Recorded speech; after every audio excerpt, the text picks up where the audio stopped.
Hello ছাত্রছাত্রীরা, আশা করি তোমরা সবাই ভালো আছো। আজ আমি ডালকোলা হাই স্কুলের ফার্স্ট সামেটিভ এক্সামিনেশন 2026-এর ক্লাস 9-এর ম্যাথামেটিক্স প্রশ্ন নিয়ে আলোচনা করব। যারা প্রথম আসছো তারা অবশ্যই চ্যানেলটিকে সাবস্ক্রাইব করে নেবে পরবর্তী নতুন নতুন ভিডিওগুলিকে পাওয়ার জন্য। তো দেখো, আমি অঙ্কগুলো কিছু তোমাদেরকে বলে দিচ্ছি, এমসিকিউগুলো বলে দিই। প্রথমে যে 1.1-এর যে অ্যান্সারটা হবে সেটা হবে অমূলক সংখ্যা। 1.2-এর অ্যান্সারটা হবে 223। 1.3-এর অ্যান্সারটা হবে 99/100 এর সমান। 1.4-এর অ্যান্সারটা হবে 1। 1.5-এর অ্যান্সারটা হবে 0। আর 1.6-এর যে কার্তেজীয় পদ্ধতির জনক হলো সেটা হচ্ছে রানে দিয়ে কাটে। 1.7-এর অ্যান্সারটা হবে 7। 1.8-এর অ্যান্সারটা হবে খ। আর 1.9-এর অ্যান্সারটা হবে 50 ডিগ্রি। 1.10-এর অ্যান্সারটা হবে 90, 90, 90, 90, সবগুলো 90 ডিগ্রি হবে। এবার আমি তোমাদেরকে দুইয়ের সমাধানগুলো বলছি। দুইয়ের প্রথম অঙ্কটা দেখো কীভাবে আমি করছি। দেখো সমাধানটা আমি কীভাবে করছি। এখান থেকে আমি two to the power x two to the power x plus 1 plus two to the power x plus 2 equal to 48 আছে। তাই আমি এখান থেকে টু টু দি পাওয়ার এক্সকে কমন নিয়ে এলাম। তাহলে এখানে আপনার two to the power 1, two to the power 2 সূচকের নিয়ম অনুসারে। তাহলে two to the power x থাকলো 2, two to the power square মানে 4।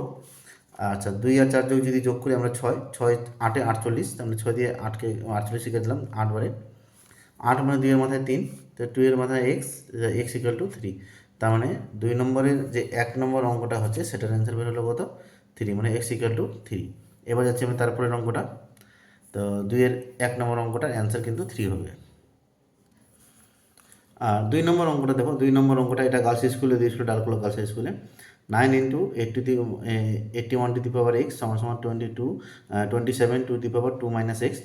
তারপর এটা এখানে সমাধান করলাম। 9 মানে 3 স্কোয়ার, আর 81 মানে 3 টু দি পাওয়ার 4, আর 27 মানে 3 টু দি পাওয়ার 3।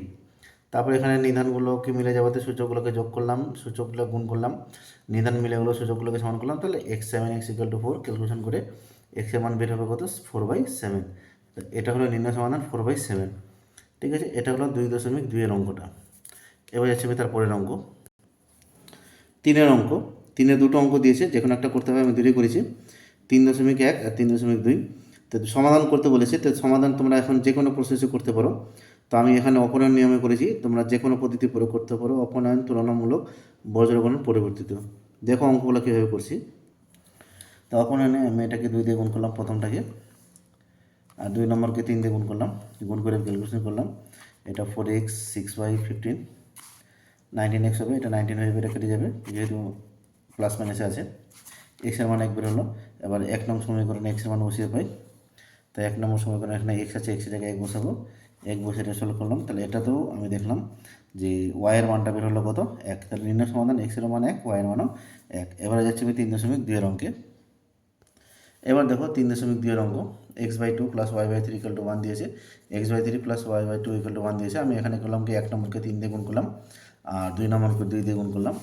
গুণ করে তারপরে বিয়োগ করলাম, বিয়োগ করলে y কেটে যাবে, কেটে দিয়ে এটা 3x/2 minus 2x/3 equal to 1 হলো। তারপরে এটা হলো 9x minus 4x/6 equal to 1। তাহলে 5x ইকুয়াল টু 6, 7x এর মান হলো 6/5। এবার এই x এর মান 1 নং সমীকরণে বসিয়ে পাই। এই 1 নং সমীকরণে x এর জায়গায় বসাবো আমরা কত? 6/5, 6/5 বসালাম, আর নিচে 2 আছে। তারপরে প্লাস y/3 ইকুয়াল টু 1, ওটা লিখলাম। এখানে হলো y/3 সমান সমান 1। এটা কাটাকাটি করলাম, 2 কে 2, 2 3 6, তাহলে 3/5। এটা প্লাসে আছে, এদিকে আসলে মাইনাস 3/5। তাহলে 1 মাইনাস 3/5 মানে হয়ে যাবে 2/5। 3 2 যা 6, আর নিচে 5, তাহলে y এর মান হলো 6/5। নির্ণয় সমাধান x এর মান 6/5, y এর মান 6/5। এটা হলো 3.2-এর অঙ্ক। 3.4 যে মানে 4 নম্বর অঙ্ক যেটা বলেছে সমাধান করতে বলেছে লেখচিত্রের সাহায্যে। তো আমি এখানে এখানে করলাম, তো মানগুলো এটা বের হবে। তো তোমাদের আলাদা মান বের হতে পারে, ঠিক আছে। তো তোমরা এই মান দিয়ে আমি করলাম, এই মান দিয়ে করে আমার লেখচিত্রটা করলে পরে আমি এখান থেকে লেখচিত্রটা পেয়ে যাবো। আর লেখচিত্রটা কী টাইপের হবে সেটা হচ্ছে তোমাদেরকে আমি এখানে বলে দিচ্ছি। এইভাবে অঙ্কন করব।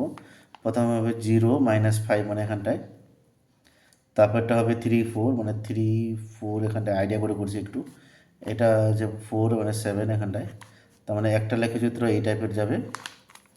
আর একটা হবে 2 1 2 1 এখানটায় আসবে।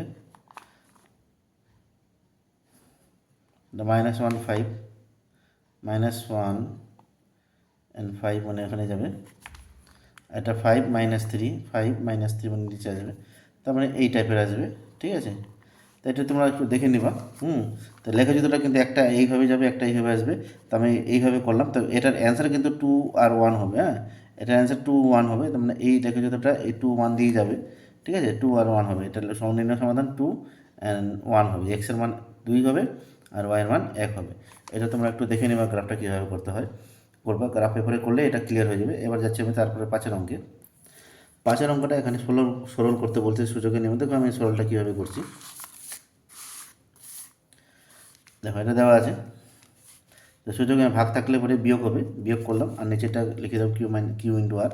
এখন তাও বিয়োগ করলাম, নিচে লিখে দিলাম আর পি। এখনও তাই বিয়োগ করে দিলাম, নিচে লিখলাম পি কিউ। এবার সূচকের নিয়ম অনুসারে নিধান মিলে গেলে পাওয়ারগুলো যোগ হয়, তো পাওয়ারগুলোকে যোগ করে দিয়েছি। যোগ করার পরে সেখানে উপযুক্ত কাজ করলাম, যেটা এখানে উপর নিচে পি দিয়ে গুণ করেছি সবগুলোকে, এখানে উপর নিচে সবগুলোকে কিউ দিয়ে গুণ করেছি, এখানে উপর নিচে সবগুলোকে আর দিয়ে গুণ করেছি। তাহলে গুণ করলে পরে সবগুলো দেখো হর পি কিউ আর চলে আসবে। তাহলে সব পি কিউ আর করলাম, আর উপরে সবগুলো আমরা বসিয়ে দিলাম। তাহলে এখানে দেখলাম P Q P R Q R কেটে যাবে। তার মানে এটা হবে 0/পি কিউ আর, 0 তার মানে x⁴ 0, x⁴ 0 মানে 1। তাহলে 5 নম্বর অঙ্কের অ্যান্সার হচ্ছে কত? 1। তো আশা করি বুঝতে পারলে 5 নম্বর অঙ্কটা কীভাবে করতে হবে। এবার আমরা যাচ্ছি তারপরের অঙ্ক, মানে 6 নম্বর অঙ্কে। 6 নম্বর অঙ্কটা বলেছে প্রমাণ করি এই দুটো বিন্দু দূরত্ব সমদূরবর্তী হবে। মানে এই বিন্দু থেকে এই বিন্দুর যা দূরত্ব যা হবে, এই বিন্দু থেকে এই বিন্দুর দূরত্ব তাই হবে। দেখো আমি প্রথমে এই দুটো বিন্দুর মধ্যে দূরত্ব বের করলাম। তো দূরত্ব বের করলাম, দূরত্ব নিয়ম অনুসারে করা হলো 325 মানে 5√3 বের হলো, 5√13 বের হলো। তাহলে এই দুটো বিন্দুর মধ্যে দূরত্ব বললো 5√13। তারপরে আমি আবার এই দুটো বিন্দুর মধ্যে দূরত্ব বের করলাম। তো এই দুটো বিন্দুর মধ্যে দূরত্ব যখন বের করলাম, তাহলে এটার অ্যান্সার বের হলো 5√3। তার মানে এখান থেকে আমরা বলতে পারি কি, যে এই বিন্দুটা এই বিন্দু থেকে যে দূরত্ব আছে, এই বিন্দু থেকে সেই দূরত্বেই আছে। তো সমুদ্রবর্তী প্রমাণ হয়ে গেল। এবার 7 নম্বর অঙ্ক। 7 নম্বর অঙ্ক বলেছে কি পি কিউ আর বিন্দু তিনটি সমরেখ কিনা হিসাব করো। দেখো আমি এই পয়েন্টগুলো আছে কি 0.64386। দেখো এই অঙ্কটা আমি কীভাবে করছি। তো প্রথমে আমি পি কিউ এর দৈর্ঘ্যটা বের করলাম। তো পি কিউ এর দৈর্ঘ্যটা বের করে অ্যান্সার বের করলাম 5। তারপরে আমি বের করলাম পি আর এর দূরত্ব, বের করে অ্যান্সার বের করলাম 4। তারপরে আমি বের করলাম কিউ আর এর দূরত্ব, বের করে অ্যান্সার বের হলো 5। তার মানে পি কিউ আর তার মানে এইভাবে থাকবে পি কিউ আর। এর মানে হচ্ছে পি কিউ আর এই দুটো যোগফল পি আর এর সঙ্গে সমান হবে। পি কিউ আর এর যোগফল যদি পি আর এর সঙ্গে সমান হয়, তাহলে এটা কিন্তু সমরেখ হবে, আর যদি না হয় তাহলে সমরেখ হবে না। তো আমি দেখলাম এখানটায় পি কিউ আরকে যোগ করে বার হচ্ছে কত, 5 আর 5 10, কিন্তু পি আর এর মান আছে কত, পি আর এর মান আছে 4, তার মানে 10-এর সঙ্গে সমান হচ্ছে না। তার মানে এখানে তিনটা বিন্দু সমরেখ নয়। আশা করি বুঝতে পারলাম 7 নম্বর অঙ্কটা কীভাবে হবে। তার মানে এখানে লিখতে হবে কি পি কিউ আর বিন্দু তিনটি সমরেখ নয়। এবার যাচ্ছে আমরা তারপরে 8 নম্বর অঙ্ক। 8-এর অঙ্কটা যেটা বলেছে তোমরা একটা বই দেখে লিখে নেওয়া, যে কোনো চতুর্ভুজের দুটি খণ্ড পরস্পর সমান্তরাল চতুর্ভুজটি একটি সামান্তরিক হবে, এটা বই থেকে পড়ে নেবে। এবার চলে আসছে 9 অঙ্ক। 9 অঙ্কটা এখানে বলছে এর সরলতম মান নির্ণয় করো। দেখো 9 অঙ্কটা আমি কীভাবে করছি।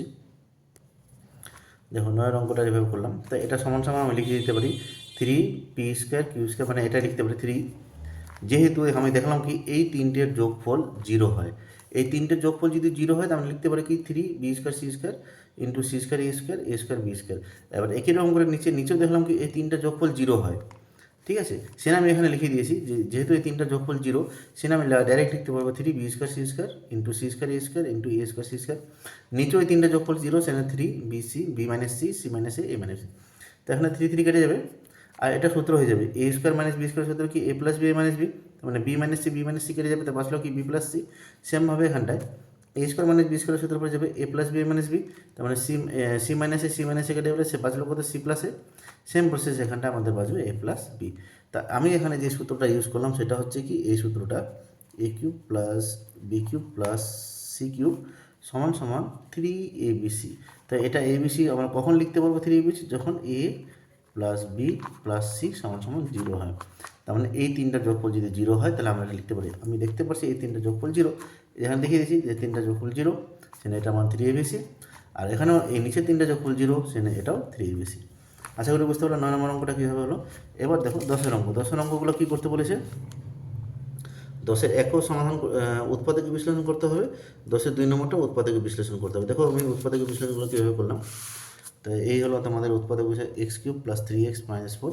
তো উৎপাদকের বিশ্লেষণটা এটা তোমাদেরকে এইভাবে করতে হবে, ঠিক আছে। আর 2 নম্বর অঙ্কটা দেখো, 2 নম্বর অঙ্কটা ক্লাস এইটির অঙ্ক ছিল, মিডিল টার্ম করতে হবে, তো এটাকে আমি মিডিল টার্ম করে দিলাম। a প্লাস 2টাকে আগে লিখলাম, তারপরে m প্লাস 1টাকে লিখলাম, দুটাকে বিয়োগ করলাম, বিয়োগ করে তারপরে এটাকে ক্যালকুলেশন করলাম, ক্যালকুলেশন করে আমাদের অ্যান্সারটা বের হয়ে গেলো কত, p a plus 2 a p minus a plus minus 1। এটা হলো 10.2-এর অঙ্কটা। এইভাবে তোমাদেরকে এই উৎপাদকের অঙ্কগুলোকে করতে হবে, 10.1, 10.2। এবার আমি যাচ্ছি 11 নম্বর অঙ্কে। 11 নম্বর অঙ্কটা যেটা বলেছে কি, এফএক্সের মান যদি এত হয় তাহলে f x plus f of minus এক্সের মান কত। আমি এখানে দেখে করেছি এফএক্স 3x প্লাস 5 আর এফ অফ মাইনাস এক্স, তার মানে শুধু এক্সের জায়গায় মাইনাস বসে যাবে, তাহলে মাইনাস হলে মাইনাস 3x প্লাস 3x কেটে যাবে, তার 5 আর 5 যোগ করলে 10। তো 11 নম্বর অঙ্কের অ্যান্সার হচ্ছে কত, 10। এবার এর অথবাটা যা আছে, এবার দেখে এর অথবা কি x ইকুয়াল টু 3t এবং y equal to 2t/3 minus 1 হলে t এর কোন মানের জন্য x ইকুয়াল টু 3y হবে। দেখো এই অঙ্কটা আমি কীভাবে করেছি, এই অঙ্কটা গার্লস স্কুলে দিয়েছিল, হাই স্কুলে দিয়েছে। দেখো এই অঙ্কটা কীভাবে করা হচ্ছে। তো এখানে বলেছে x equal to 3y, x জায়গায় 3t বসছিল আর y জায়গায় 2t/3 মাইনাস 1। 3t লিখলাম, 3 দিয়ে গুণ করলাম, তাহলে এটা আসবে। আবার টিগুলোকে এক জায়গায় নিয়ে আসলাম, তাহলে এটা 3t মাইনাস 2t সমান t, আর এটা t ইকুয়াল টু মাইনাস 3 হবে। তাহলে এটা হলো তোমাদের 11 অথবা নম্বর অঙ্ক। তো আশা করি বুঝতে পারলে অঙ্কগুলো কী হবে, অ্যান্সার কী হবে। তাই আজ আমি ভিডিও থাকলে এই পর্যন্ত, আবার দেখাবে পরবর্তী ভিডিওতে। ধন্যবাদ।